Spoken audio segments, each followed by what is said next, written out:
Hello दोस्तों, चलिए शुरू करते हैं आज की कहानी। रक्तपुर गांव पहाड़ियों के बीच बसा हुआ था। सुबह और शाम गांव के चारों ओर कुहासा छा जाता, मानो प्रकृति ने इसे रहस्यमय चादर में ढक दिया हो। लेकिन इस गांव की सबसे अजीब बात थी यहाँ बहने वाली रक्त नदी। गांव के हर कोने में इसके डरावने किस्से सुनाए जाते थे।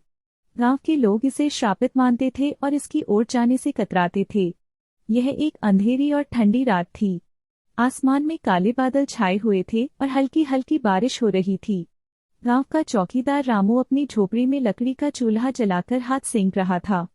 तभी उसने गांव के मुख्य द्वार पर किसी के कदमों की आहट सुनी। इतनी रात को कौन आ सकता है? रामू बड़बड़ाया। वह उठकर बाहर गया। लैंप की मध्यम रोशनी में उसने देखा कि एक अजनबी खड़ा था। उसकी कद काठी साधारण थी, लेकिन उसकी आंखों में आत्मविश्वास झलक रहा था। उसने खाकी रंग का ओवरकोट पहन रखा था और उसके हाथ में एक चमड़े का बैग था। कौन हो तुम? रामू ने कड़क आवाज में पूछा। मेरा नाम डॉक्टर आदित्य मिश्रा है। मैं पुरातत्वविद हूँ। इस गांव और यहाँ की नदी के बारे में काफी सुना है। मैं इसके रहस्य को समझने आया हूँ, आदित्य ने गंभीर आवाज में जवाब दिया। रामू का चेहरा कठोर हो गया। उसने सख्त लहजे में कहा, यह गांव बाहरी लोगों के लिए नहीं है। यहाँ जो भी आता है वह वापस नहीं जाता। यह जगह तुम्हारे लिए नहीं है। लौट जाओ। लेकिन आदित्य हठी था। उसने शांति से कहा, मैं यहाँ खतरे से बचने नहीं, सच को जानने आया हूँ। बस एक रात मुझे ठहरने की अनुमति दे दो। रामू कुछ देर सोचता रहा। आखिरकार उसने आदित्य को गांव के पुराने अतिथि गृह में ठहरने की इजाजत दे दी। लेकिन उसके मन में एक अजीब सा डर था। सुबह हुई। आदित्य जल्दी उठ गया और अपना बैग लेकर गांव के चारों ओर घूमने निकल पड़ा। उसने देखा कि गांव के लोग उसे अजीब नजरों से देख रहे थे।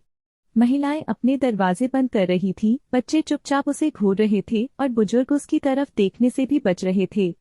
दोपहर को आदित्य ने नदी का रुख किया। गांव के दक्षिणी छोर पर एक संकरी पगडंडी नदी की ओर जाती थी। जैसे ही वह पगडंडी पर बढ़ा, उसे ठंडी हवा का झोंका महसूस हुआ। आखिरकार वह नदी के पास पहुंचा। उसने जो देखा उससे उसकी सांसें थम गईं। नदी का पानी खून की तरह लाल था। पानी से एक अजीब सी गंध आ रही थी जो असहनीय थी। नदी के पास कोई नहीं था, लेकिन आदित्य को ऐसा महसूस हुआ कि जैसे कोई उसे देख रहा हो। यह संभव नहीं है, आदित्य बुदबुदाया। उसने कैमरा निकाला और कुछ तस्वीरें लीं। फिर उसने पानी का नमूना लेने के लिए बोतल निकाली। जैसे ही उसने नदी के पानी को छुआ, उसे ऐसा लगा कि कोई अदृश्य शक्ति उसके हाथ को खींच रही है। वह तेजी से पीछे हट गया। तभी उसे अपने पीछे किसी के कदमों की आहट सुनाई दी। वह मुड़ा, लेकिन वहां कोई नहीं था। आदित्य वापस गांव आया और उसने माई धनेश्वरी से मिलने का फैसला किया। माई गांव की सबसे उम्रदराज महिला थी। वह करीब 90 साल की थी, लेकिन उसकी आंखों में ज्ञान और अनुभव का सागर झलकता था। माई ने आदित्य को देखा और गंभीर स्वर में कहा, तुम वह पहले व्यक्ति हो जिसने इस गांव में प्रवेश किया और वापस आया। लेकिन याद रखना, यह जगह तुम्हारे लिए सुरक्षित नहीं है। आदित्य ने विनम्रता से पूछा, माई, यह नदी ऐसी क्यों है? इसका पानी लाल क्यों है? क्या यह सच में श्रापित है? माई ने ठंडी सांस लेते हुए कहा, यह नदी सिर्फ पानी नहीं, पापों का सागर है। सदियों पहले इस गांव पर राजा विक्रम सिंह का शासन था। वह राजा अत्याचारी था। उसने अपनी ताकत और खजाने के लिए इस गांव को नरक बना दिया। उसने हजारों गांव वालों की बलि दी और उनकी लाशें इस नदी में फेंक दी। और रुक्मिणी? आदित्य ने पूछा। रुक्मिणी राजा की दासी थी। उसने गांव वालों की मदद की, लेकिन राजा ने उसे नदी में जिंदा डुबो दिया। उसकी आत्मा आज भी न्याय की तलाश में भटक रही है। माई के शब्दों ने आदित्य के दिल में एक अजीब सी बेचैनी पैदा कर दी। आदित्य ने माई धनेश्वरी से मिलने के बाद महसूस किया कि गांव और नदी के रहस्यों में उसकी जिज्ञासा बढ़ती जा रही थी। उसने फैसला किया कि वह रात को अतिथि गृह में अपनी डायरी लिखेगा और नदी पर शोध के अगले कदमों की योजना बनाएगा। अतिथि गृह गांव के सबसे पुराने मकानों में से एक था। इसकी दीवारों पर दरारें थीं, छत पर मकड़ी के जाले लटके हुए थे और लकड़ी के फर्श से हर कदम पर चरमराहट की आवाज आती थी। रात का समय था। बाहर तेज हवा चल रही थी और अंधेरा हर ओर छाया हुआ था। आदित्य ने अपना लैंप जलाया और अपनी डायरी निकाली। वह अपने पूरे दिन के अनुभव लिखने लगा। रक्तपुर एक ऐसा गांव है जो रहस्यों से भरा हुआ है। यहाँ के लोग अजीब हैं, नदी और भी ज्यादा। लेकिन मुझे यह समझना होगा कि नदी के पानी का लाल रंग केवल एक वैज्ञानिक कारण है या इसके पीछे कुछ और छिपा हुआ है। डायरी लिखते हुए आदित्य को लगा जैसे उसके कमरे में कोई और भी मौजूद है। उसने इधर उधर देखा लेकिन वहां कुछ नहीं था। उसने इसे अपना भ्रम मानकर नजरअंदाज कर दिया। लेकिन तभी उसे अचानक खिड़की के पास एक आवाज सुनाई दी। टक टक। वह चौंक कर खड़ा हो गया। खिड़की के बाहर झांकते ही उसे एक छाया दिखाई दी। यह किसी इंसान की आकृति थी लेकिन उसका चेहरा साफ नहीं दिख रहा था। आदित्य ने टॉर्च जलाकर देखने की कोशिश की लेकिन बाहर कोई नहीं था। यह क्या हो सकता है? आदित्य ने खुद से पूछा। वह वापस अपनी डायरी पर बैठने ही वाला था कि दीवार पर किसी के नाखून रगड़ने की आवाज आई। खर्रर खर्रर। आदित्य का दिल तेजी से धड़कने लगा। वह समझ नहीं पा रहा था कि क्या यह उसका भ्रम है या वाकई कुछ अजीब हो रहा है। उसने अपने बैग से टॉर्च निकाली और दीवार के पास गया। दीवार पर खून के निशान बने हुए थे। ऐसा लगा जैसे किसी ने वहां पर हाथ घिसा हो। यहाँ कुछ तो गड़बड़ है, उसने धीमी आवाज में कहा। तभी उसे अपने पीछे किसी के चलने की आहट सुनाई दी। वह तेजी से मुड़ा लेकिन वहां कोई नहीं था। आदित्य का मन अब भय और जिज्ञासा के बीच झूल रहा था। वह यह तय नहीं कर पा रहा था कि वह अतिथि गृह में रुके या बाहर निकल जाए। रात भर उसे अजीब आवाजें सुनाई देती रहीं।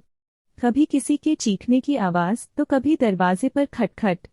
वह सुबह तक जागता रहा। सुबह होते ही आदित्य ने फैसला किया कि वह फिर से नदी जाएगा। वह अब और इंतजार नहीं करना चाहता था। उसने अपने उपकरण और कैमरा लिया और नदी की ओर चल पड़ा। इस बार रास्ते में उसे गांव के कुछ बुजुर्ग मिले।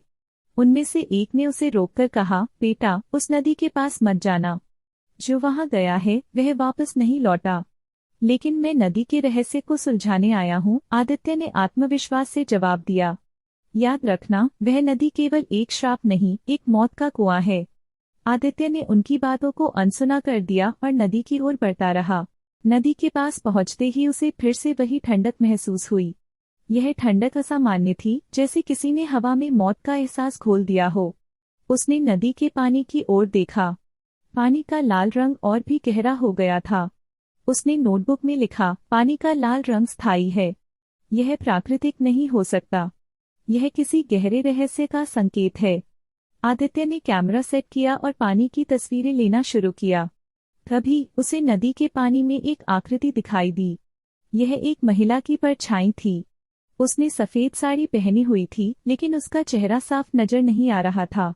तुम कौन हो? आदित्य ने जोर से पूछा। महिला ने धीरे धीरे उसकी ओर इशारा किया और फिर नदी के अंदर गायब हो गई। आदित्य ने हिम्मत जुटाई और नदी के पानी का फिर से नमूना लिया। जैसे ही उसने पानी को छुआ, उसे लगा जैसे किसी ने उसका हाथ पकड़ लिया हो। वह तेजी से पीछे हट गया। उसकी आंखों के सामने अचानक खून से लथपथ चेहरों की तस्वीरें तैरने लगीं। उस रात आदित्य ने माई धनेश्वरी से फिर मुलाकात की। उसने नदी के पास हुई घटनाओं के बारे में बताया। माई ने कहा, तुमने खजाने की पहली झलक देख ली है, लेकिन याद रखना, यह खजाना तुम्हें इतनी आसानी से नहीं मिलेगा।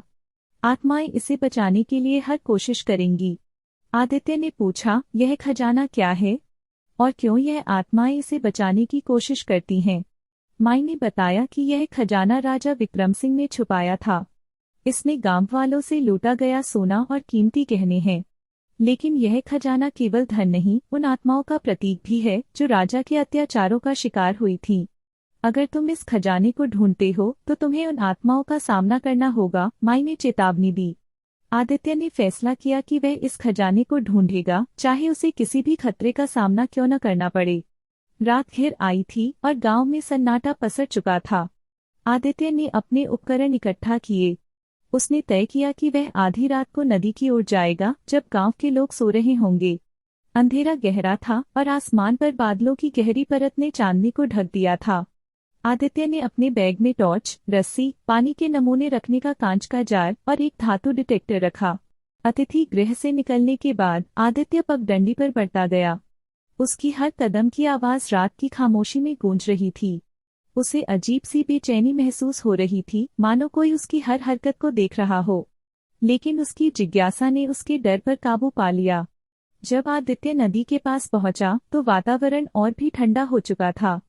चारों ओर झींगुरों की आवाजें आ रही थीं, लेकिन उनके बीच में कहीं कहीं किसी के धीमे सिसकने की आवाज भी सुनाई दे रही थी। यह आवाज नदी की दिशा से आ रही थी। आदित्य ने अपना टॉर्च चलाया और पानी पर रोशनी डाली। नदी का लाल पानी चमक रहा था, जैसे उसने किसी ने ताजा खून मिला दिया हो। पानी में कोई हलचल नहीं थी, लेकिन उसकी सतह पर अजीब सी परछाइयां तैर रही थीं। यह कैसे हो सकता है? आदित्य ने अपने आप से कहा। उसने जार में पानी का नमूना लिया और उसकी सतह पर हाथ फिराया। अचानक उसे ऐसा महसूस हुआ जैसे किसी ने उसका हाथ पकड़ लिया हो। उसने घबराकर हाथ पीछे खींचा, लेकिन उसके हाथ पर लाल निशान उभर आए थे। तभी नदी के दूसरी तरफ से किसी के हंसने की आवाज आई। यह एक महिला की हंसी थी, जो धीमे धीमे डरावनी गूंज में बदल गई।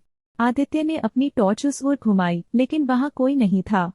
आदित्य ने अपने डिटेक्टर को चालू किया और नदी के किनारे घूमना शुरू किया।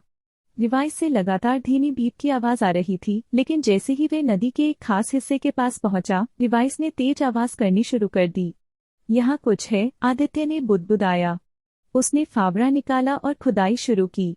मिट्टी धीरे धीरे हट रही थी और कुछ ही देर में उसने एक धातु की सतह को छू लिया। यह एक छोटा सा लोहे का बक्सा था, जो पूरी तरह से जंग खा चुका था। आदित्य ने उसे बाहर निकाला और खोलने की कोशिश की। जैसे ही उसने बक्सा खोला, एक तेज रोशनी चारों ओर फैल गई। बक्से के अंदर सोने के सिक्के और कीमती पत्थर चमक रहे थे। लेकिन उसी समय उसे अपने चारों ओर किसी के मौजूद होने का एहसास हुआ। तुमने इसे छूने की हिम्मत कैसे की? एक गूंजती हुई आवाज उसके कानों में पड़ी। आदित्य ने घबराकर चारों ओर देखा। उसके सामने एक महिला की आकृति खड़ी थी। उसने सफेद साड़ी पहनी हुई थी और उसका चेहरा खून से सना हुआ था। यह रुक्मिणी थी। तुम कौन हो? आदित्य ने साहस जुटाकर पूछा। मैं इस खजाने की रक्षक हूँ। यह खजाना राजा विक्रम सिंह की आत्मा का हिस्सा है। इसे छूने वाला कभी चैन से नहीं जी सकता, रुक्मिणी ने कहा। अचानक नदी के पानी में हलचल होने लगी। पानी से कई हाथ उभरने लगे। ये उन लोगों के हाथ थे जिनकी आत्माओं ने नदी में शरण ली थी। आदित्य ने महसूस किया कि अब उसे वहां से भागना होगा। वह बक्से को छोड़कर तेजी से वापस भागा। उसके पीछे चीखों और सिसकियों की आवाजें आ रही थीं। ऐसा लग रहा था जैसे नदी उसे वापस बुला रही हो। गांव के पास पहुंचते ही आदित्य ने पीछे मुड़कर देखा। नदी अब शांत हो चुकी थी, लेकिन उसकी सतह पर लाल पानी और भी गहरा हो गया था। सुबह होते ही आदित्य ने माई धनेश्वरी से अपनी रात की घटनाओं के बारे में बताया।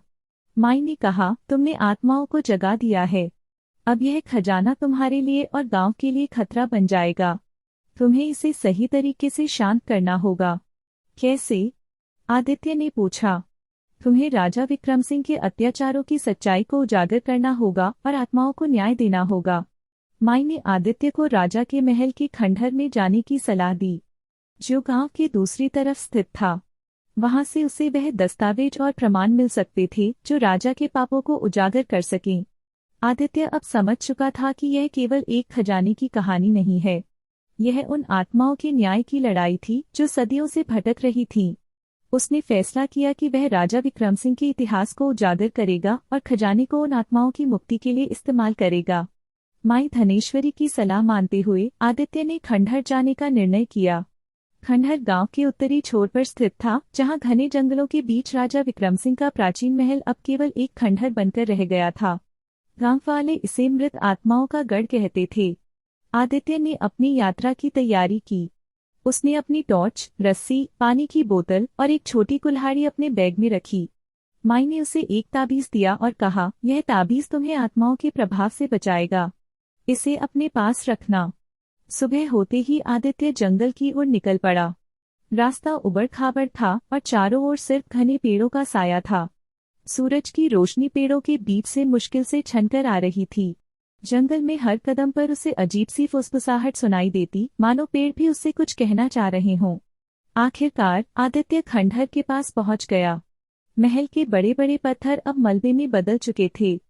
दीवारों पर जंगली पौधों ने कब्जा कर लिया था और हवा में सीलन और गंध फैली हुई थी। खंडहर के प्रवेश द्वार पर एक विशाल लोहे का दरवाजा था जो अब टूटा हुआ था। आदित्य ने अंदर कदम रखा। महल के अंदर का माहौल अजीब था, न सन्नाटा न शोर, सिर्फ एक अजीब सी बेचैनी हवा में घुली हुई थी। दीवारों पर पुराने चित्र थे जिनमें राजा विक्रम सिंह को अपने दरबार में बैठे हुए दिखाया गया था। उनमें से एक चित्र में राजा को बलि की रस्म करते हुए दिखाया गया था। आदित्य ने उसका फोटो खींचा और नोटबुक में लिखा, यह महल केवल शाही जीवन का प्रतीक नहीं था बल्कि क्रूरता और पाप का केंद्र भी था। महल के अंदरूनी हिस्से में आदित्य को एक टूटी हुई अलमारी मिली। उसने उसमें झांककर देखा तो वहां पुराने दस्तावेजों का ढेर पड़ा हुआ था।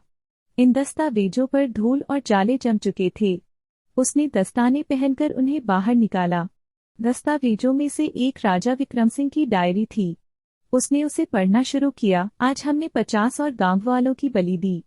उनकी चीखें और उनका खून मेरे लिए विजय का प्रतीक है। यह खजाना अब मेरे नाम है और कोई इसे मुझसे छीन नहीं सकता। डायरी पढ़ते ही आदित्य के रोंगटे खड़े हो गए। यह वही खजाना था जिसे आत्माएं आज भी बचा रही थीं।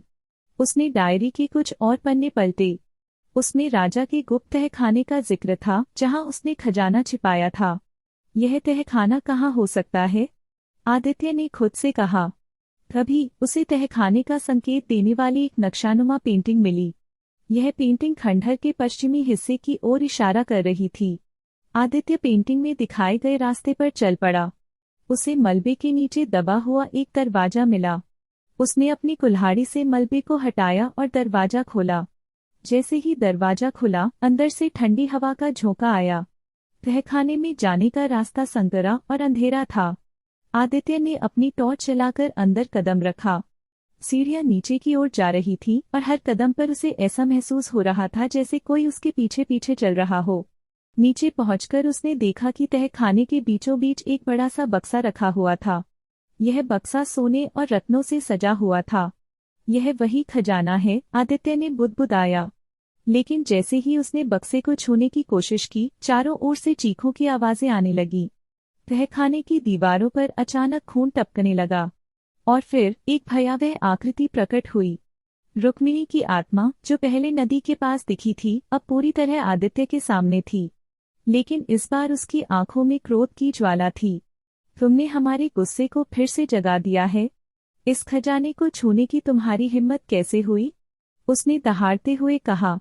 आदित्य ने साहस जुटाते हुए कहा, मैं इस खजाने को उन पापों का प्रायश्चित करने के लिए इस्तेमाल करना चाहता हूँ जो राजा विक्रम सिंह ने किए। मैं तुम्हें न्याय दिलाने आया हूँ। रुक्मिणी कुछ पल के लिए शांत हो गई।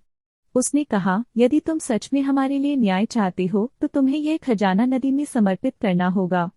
केवल तभी हमारी आत्माओं को मुक्ति मिलेगी। आदित्य ने खजाने को समर्पित करने का वादा किया। लेकिन तभी तहखाने में हलचल होने लगी। ऐसा लग रहा था जैसे दीवारें गिरने वाली हों। आदित्य ने जल्दी से बक्सा उठाया और बाहर की ओर भागा। जैसे ही वह बाहर निकला, खंडहर के प्रवेश द्वार पर गांव के कुछ बुजुर्ग खड़े थे। उनमें से एक ने कहा, तुमने राजा का खजाना निकालकर आत्माओं को गुस्सा दिला दिया है। अब तुम और यह गांव खतरे में हैं।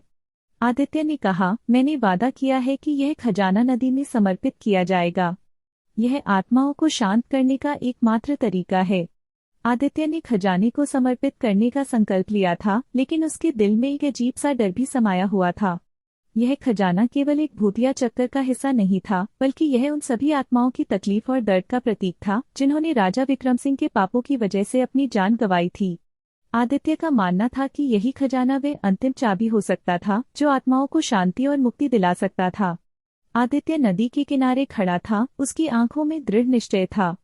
रात का समय था और चंद्रमा आकाश में मंद रोशनी दे रहा था। नदी की लहरें धीमे धीमे किनारे पर आकर रुक जाती थीं, मानो कुछ इंतजार कर रही हों। आदित्य ने बक्से को अपने हाथों में लिया और नदी के पानी में समर्पण की भावना से डालने के लिए कदम बढ़ाए। जैसे ही बक्सा पानी के संपर्क में आया, एक अजीब सी हलचल नदी के भीतर शुरू हो गई। पानी ने अचानक लाल रंग पकड़ लिया और फिर से वो चीखी जो आदित्य ने पहले सुनी थी फिर से गूंजने लगी। तुमने हमें न्याय दिया है, एक हल्की आवाज नदी से आई। आदित्य को लगा जैसे कोई उसकी पीठ पर हाथ रख रहा हो, लेकिन जब उसने पलटकर देखा तो वहां कोई नहीं था। नदी का पानी अब शांत हो गया था और लाल रंग धीरे धीरे फीका पड़ने लगा था। आदित्य ने महसूस किया कि कुछ बदल चुका है, जैसे आत्माओं को कुछ शांति मिली हो। वह बक्सा नदी में समर्पित कर चुका था और अब उसे विश्वास था कि यह कदम सही था। रात धीरे धीरे गुजर रही थी और आदित्य ने खड़ा होकर नदी को देखा। वह जानता था कि अब वह एक और अध्याय में प्रवेश कर चुका था। आत्माओं की मुक्ति की प्रक्रिया शायद खत्म हो चुकी थी, लेकिन आदित्य का जीवन अब पहले जैसा नहीं था। उसके सामने एक नया उद्देश्य था। उस दिन के बाद से नदी के पानी का रंग सामान्य हो गया। गांव वालों ने भी महसूस किया कि कोई अजीब सी ताकत अब उन पर नहीं थी। गांव में शांति लौट आई थी और लोग अब बिना किसी डर के जी रहे थे। लेकिन आदित्य के दिल में यह सवाल हमेशा रहेगा कि क्या यह सच्ची मुक्ति थी या फिर यह केवल एक अंतरिम शांति थी। वह इस रहस्य को सुलझाना चाहता था, लेकिन उसने फैसला किया कि वह अब खुद को इस गांव के इतिहास में कहीं खोने नहीं देगा। आदित्य ने माई धनेश्वरी से फिर मुलाकात की। उसने माई से पूछा, क्या राजा विक्रम सिंह की आत्मा को सच्चे तौर पर शांति मिल गई है। माई धनेश्वरी ने गहरी सांस ली और कहा, राजा विक्रम सिंह की आत्मा अब शांत नहीं हो सकती, क्योंकि वह बहुत पापों का कारण था। उसकी आत्मा को एक दीर्घकालिक सजा मिली है, लेकिन तुमने जिन आत्माओं को मुक्ति दिलाई है वह अब शांति से रह सकती हैं। तुम्हारा काम यही था और तुमने इसे सही तरीके से किया।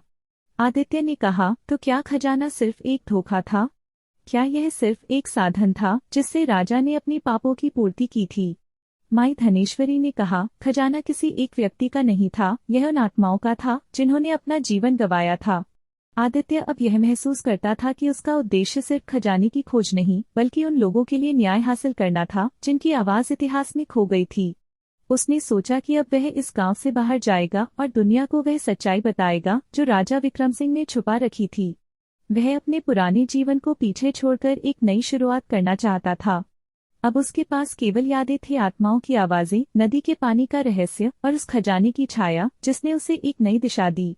लेकिन एक बात जो वह हमेशा याद रखेगा वह यह थी कि हर रहस्य का हल समय के साथ सामने आता है और कुछ चीजें केवल उन लोगों को मिलती हैं जो सच की खोज में रहते हैं। आदित्य ने अपनी यात्रा पूरी की और गांव को अलविदा कह दिया, लेकिन वह जानता था कि उसकी खोज अब खत्म नहीं हुई थी। राजा विक्रम सिंह के पापों और उसकी परछाई के पीछे कोई बड़ी सच्चाई छुपी थी जिसे अब वह दुनिया के सामने लाना चाहता था। रहस्य और रोमांच कभी खत्म नहीं होते, आदित्य ने अपनी डायरी में लिखा। यह बस एक अध्याय था, बाकी तो अभी शुरू हुआ है। आदित्य की यात्रा सिर्फ खजाने की खोज तक सीमित नहीं थी, बल्कि यह उसके भीतर की आत्मा की यात्रा थी जो सत्य की खोज में हमेशा आगे बढ़ती रहेगी। आदित्य के लिए यह यात्रा कभी खत्म नहीं हो सकती थी। खजाने के समर्पण और आत्माओं की मुक्ति के बाद उसे यह समझ में आ चुका था कि दुनिया में बहुत कुछ ऐसा है जिसे अभी वह नहीं जान पाया। उसने जो खोला वह केवल एक भाग था।